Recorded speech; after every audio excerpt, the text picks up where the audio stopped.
What's up, everybody? Good morning. We have made it to Saturday, and I want to take a video to go a little deeper into the hire that we made yesterday with Leslie Frazier, and I want to talk about what we're getting with Leslie Frazier. But first, before I get into the content of this video, there's one thing that I want to say real quick on a technical level.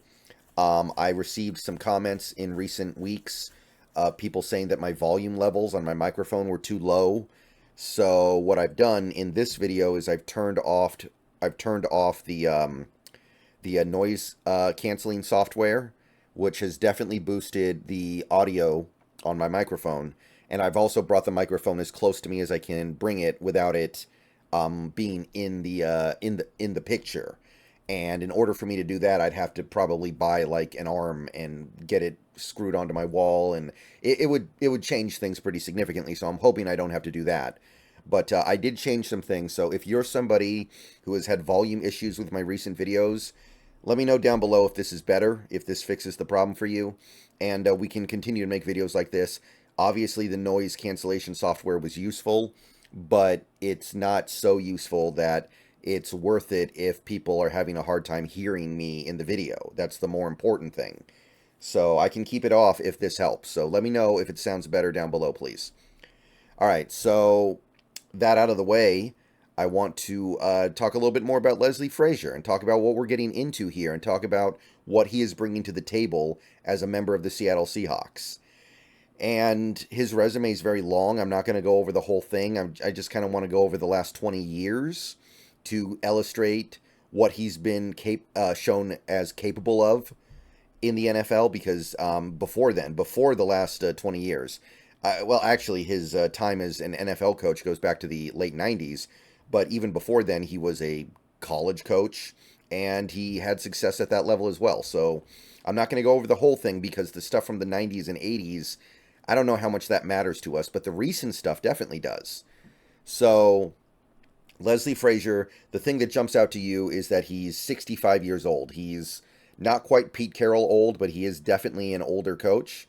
And that's one of the reasons why I do like this, why this makes sense to me.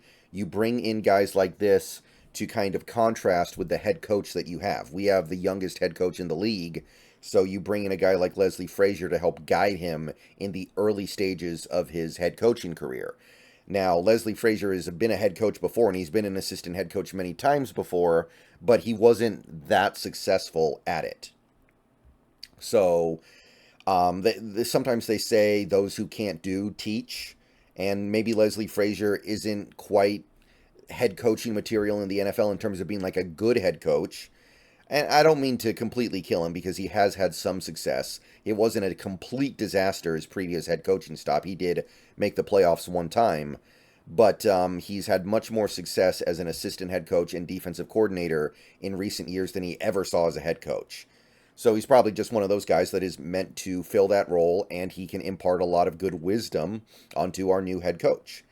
So when you're looking at Leslie Frazier, the main thing that you're going to want to look at is the most recent few years. For the last 6 seasons of his career, he took 2023 off and supposedly was kind of working as a mentor for Mike McDonald during that period of time. So he wasn't in the NFL, but he was developing a relationship with Mike McDonald that has now culminated in him getting a job under Mike McDonald. But before that, before we got to the year off he took, he was the assistant head coach slash defensive coordinator in Buffalo for 3 years. And then the 3 years before that, he was just the defensive coordinator. And let me tell you, during this period of time, the Bills' defense was one of the best in the league collectively. You have 3 years here where the Bills' defense was elite. And I mean hyper elite. 13-3, 18 points allowed per game, second best. 11-6, 17 points per game allowed, first. 16.2 points per game in 2019, second. Just absolute money. The one bad year in Leslie Frazier's last 4 years as their defensive coordinator was the COVID year. And we all know what happened to defenses in the COVID year. Everything just kind of got mixed up. Everything got messed up. It was hard to play defense in 2020. So even that year, they were just average, right? And then the first 2 years as a DC in Buffalo, he had two defenses that were about average, 23.4, 22.4. I mean, he just got there, right? And EPA maybe paints an even better picture. This most recent year, 7th. Year before that, 1st. And then you go back to when he was just the DC in 2019, 2018, 5th and 3rd. So that's 3 really, really good years, including, 3 elite years and 4 really, really good years in EPA per play. And then you had 1 year that was average and 1 year that was a little below average. But overall, this paints a very good picture of what Leslie Frazier did. Now, I know what people are going to say, and what they say is true. It's Sean McDermott's show in Buffalo. He's the head coach. He's the defensive guru. And Buffalo's defense was still really good this last year without Leslie Frazier. So it wasn't just a Leslie Frazier thing. But there's clearly a positive impact of Leslie Frazier here. You're not going to be this good for this many years in a row, or this many years in such a short period of time, without your assistant head coach and defensive coordinator doing something right. So this is a very impressive set. I believe over this 6-year period where Frazier was their defensive coordinator, the Bills collectively were 2nd in EPA per play in terms of defense, which is phenomenal. Can't get much better. So just on that level alone, we can definitely say that this guy has done phenomenal things in recent memory. He took a year off. I don't think it was because nobody wanted him. It was because he just wanted to take a year off. I don't get the sense that he was like, oh, nobody wants me, I'm just going to go retire, and hopefully I get a call at some point. No, I think he wanted to take the year off because there's no reason why a guy who's helping produce these results would ever be short job opportunities. And by the way, while he hasn't been a head coach in over a decade, he has been considered for head coaching jobs repeatedly over the last 20 years. He almost got the Giants job before they gave it to Brian Daboll. I remember he actually interviewed for the Seahawks job when we hired Pete Carroll. And there were a couple others mixed in there as well. So he's been in the mix. He's probably one of those guys that is not quite good enough to be a good NFL head coach, but he's overqualified as an assistant and coordinator. So yeah, the central point of this video are these 6 years. But if you want to go back further just for fun, before then, this was actually where he probably developed a relationship with Mike Macdonald in Baltimore. He was the secondary coach for 1 year in 2016. Baltimore had a good defense and a good pass defense that year, and he worked with Pro Bowler Eric Weddle, the great Eric Weddle. You had Lardarius Webb, Tavon Young, Sharice Wright, Gerard Powers, and Jimmy Smith that year as well in that secondary. So I guess he did a good job. I mean, that Ravens defense is pretty much always solid, so it's not like he did anything radically amazing, but did his job. And when you go back further than that, you start to find some stuff that is definitely going to be concerning to some people. There are some results here from the prior decade to the present that are not good. And I do want to try to paint the complete picture here. So before his stint in Baltimore, he spent some time as the defensive coordinator in Tampa Bay for 2 pretty bad teams, 2014, 2015. 2014 was actually the year the Buccaneers went 2-14 and got the Jameis Winston pick. But both years, their defense was bad. 25th in the league, 26th in the league, 25th and 24th in EPA. So that was a bad couple years for Leslie Frazier. There's no way to spin that. Before then, he actually got his head coaching opportunity. He was the head coach of the Vikings for 3 years after Brad Childress left. He was actually the assistant head coach and defensive coordinator under Brad Childress for a few years. So you can see all of his experience being an assistant head coach. Now, again, the assistant head coach usually comes with a secondary role that, as of right now, it doesn't look like he's getting. So I find that to be interesting, but we'll see what we end up doing with the defensive coordinator job. But to get back on track here, when he was at Minnesota, first year was awful. Defense was terrible. Second worst in the league. 3 wins.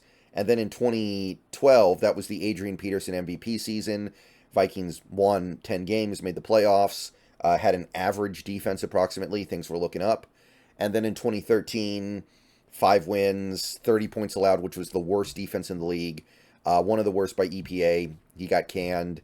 and it's unlikely he's going to get another head coaching shot. Although this was a long time ago, I don't feel like he's done enough to earn a second opportunity, because most of the things that he's done since then, while they've obviously been good, have been underneath somebody that is getting most of the credit. Like in the case of what he did in Buffalo, you have Sean McDermott. The 3 years before that, he was the assistant head coach DC for Minnesota, 2008 to 2010. Nothing really stands out here. They were just kind of average collectively. 13th in points, 10th in points, 18th in points. 2007, he was their DC alone, and they had an above average defense. So if you combined all these years together of their defense and put it all into like a big machine to churn out, okay, who were the best and who were the worst defenses these 4 years, Minnesota would be probably right near the middle, maybe a little higher than the middle. So not top 10, but somewhere in that like 13th or 14th range, if I had to guess. So not bad, but not the best. And going back a little bit further, he spent a couple years in Indy, and there was actually some really good stuff happening defensively in Indy while he was there. The first year he was there, he was a defensive assistant, 05. That was the year the Colts had an elite defense. 15.4 points a game, was second in the league. That was the year the Colts defense was almost carrying them to a 14-win season. And then the year after that, he was the assistant head coach and DB coach for the Colts team that won the Super Bowl with Dungy and Peyton Manning. And there were some really notable defensive backs that he coached during that time. Antoine Bethea, he went on to have a very prolific career. Marlon Jackson, Nick Harper, Jason David, Kelvin Hayden, Mike Doss, the immortal Bob Sanders. Remember him? Very interesting player. Matt Giordano, Dexter Reed. It was a pretty good time for Colts defensive backs overall. Most years their overall defense wasn't great, but it was doing its job ultimately. It was doing enough to allow them to win a lot of games with their offense being as good as it was. And the impact of Leslie Frazier as an assistant on this coaching staff seems to be felt to me. And before then, he spent 2 years as the Bengals defensive coordinator, 03 and 04. First year was really bad. The second year was below average. Nothing too much to write home about. He moved on after 2 years there. These were the John Kitna, Carson Palmer years. So there wasn't really a heck of a lot to say about the Bengals at that point. Didn't really have a lot positive going on here. And he got at that place he's under Marvin Lewis.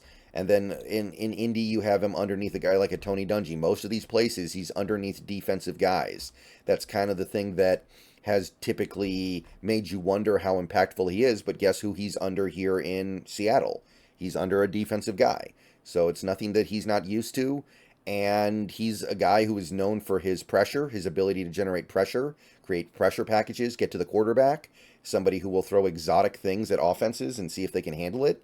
And that mixes very well with what McDonald's probably going to want to do. So that is my rundown of Leslie Frazier as a coach. It's been a pretty good couple of decades for him. And looking at this resume, understanding how he's going to link up with Mike Macdonald, it makes a lot of sense to me. So that is about as deep as we can go into the topic, because at least in terms of resume, at some point in this offseason, I'll probably take a deeper look at what kinds of things the Ravens defense is doing and what the Bills defense has done, and try to see how things how to make things make sense. But that is it for the look at Leslie Frazier, and I think we have a pretty good understanding of what we're getting into. All right, I will see you guys later. Go Hawks. It's a good hire. Makes a lot of sense. Now let's take it home with this offensive coordinator, and I guess we still need a defensive coordinator for the moment. See you guys later.